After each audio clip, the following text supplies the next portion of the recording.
ஸ்கூலில் மும்மொழிகள் அப்படின்னு வைக்கிறது வந்து நீங்கள் ஒரு ஸ்கூல் சொன்னால் பரவாயில்ல, எல்லா ஸ்கூல்லையும் நடக்குது அது. நீங்கள் அப்படி அபாலிஷ் பண்ணணுன்னா எல்லா ஸ்கூல்லையும் அபாலிஷ் பண்ணுவோம். பசங்க என்ன படிக்கணுன்றது பெற்றோர்கள்கிட்ட கேட்டு தான் வந்து அந்த சப்போஸ் இப்போ நான் தமிழ் படிக்கணுன்னா நான் எங்கள் அப்பா அம்மா கிட்ட நான் தமிழ் படிக்கணும்னு தான் நான் சொல்லுவேன். நான் போய் ஃப்ரெண்ட்ஸில் என்னை சேர்த்து விட முடியுமா? அதே மாதிரி தான் நிறைய பேர், அதே மாதிரி தான் எல்லோரும், எல்லா பெற்றோர்களும் வந்து அவங்கவுங்க பிள்ளைகள் என்ன பாஷையில் படிக்கணும், அதனால அவங்களுக்கு என்ன பலன் உண்டு ஃப்யூச்சரில் அப்படின்றது தான். இப்போ நீங்கள் கேட்குற கேள்வி வந்து ஒட்டுமொத்த எல்லா ஸ்கூல்லையும் இருக்குது அந்த அந்த விஷயம். மும்மொழி கொள்கையை மத்திய அரசு திணிக்குதுன்ற மாதிரி தமிழ்நாடு அரசு சொல்கிறாங்க. அதே மாதிரி இப்போ அனைத்து கட்சி கூட்டமும் இதுக்காக கூட்டியிருக்காங்க. அது இல்லைங்க, அதாங்க இப்போ திணிக்கிறது வந்து நீங்கள் ஒரு ஒரு ஆக்டாக கொண்டு வரலாம், மனுஷனோட வாழ்க்கையில் வந்து கொண்டு வர முடியாது. மனுஷனோட வாழ்க்கையில் வந்து எந்த ஒரு விஷயமோ சேதமோ திணிக்க முடியாது. அது வந்து வெற்றி அடையாது. அது மத்திய அரசாங்கமாக இருந்தாலும் சரி, மாநில அரசாங்கமாக இருந்தாலும் சரி.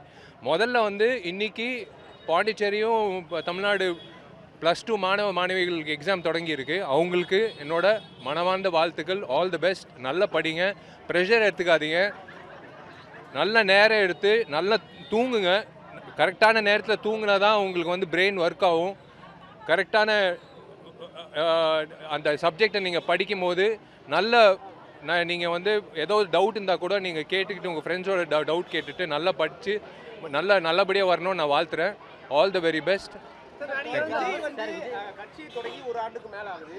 ஆனாலும் இப்போ ரீசெண்டா நடக்கிற நிகழ்ச்சிகள்ல அவரோட கருத்துக்களை வெளிப்படையா வைக்க மாட்டாரு, மறைமுகமாவே வைக்கிறாரு.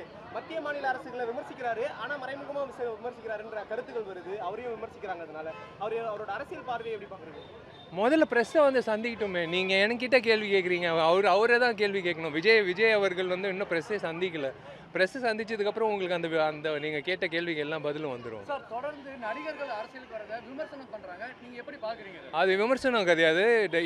இது வந்து சமூக சேவை பண்ணுறதுக்கு யாருக்கு மனசில் தைரியம் இருக்கோ, யாருக்கு மனசில் ஆசை இருக்கோ, அவங்க எல்லாரும் வந்து அரசியலுக்கு வரலாம். தமிழக சட்டமன்ற தேர்தல் வரைக்கும் ஒரு சில மாதங்கள் தான் வருது. உங்ககிட்ட இருந்து என்ன எதிர்பார்க்கலாங்க? நல்ல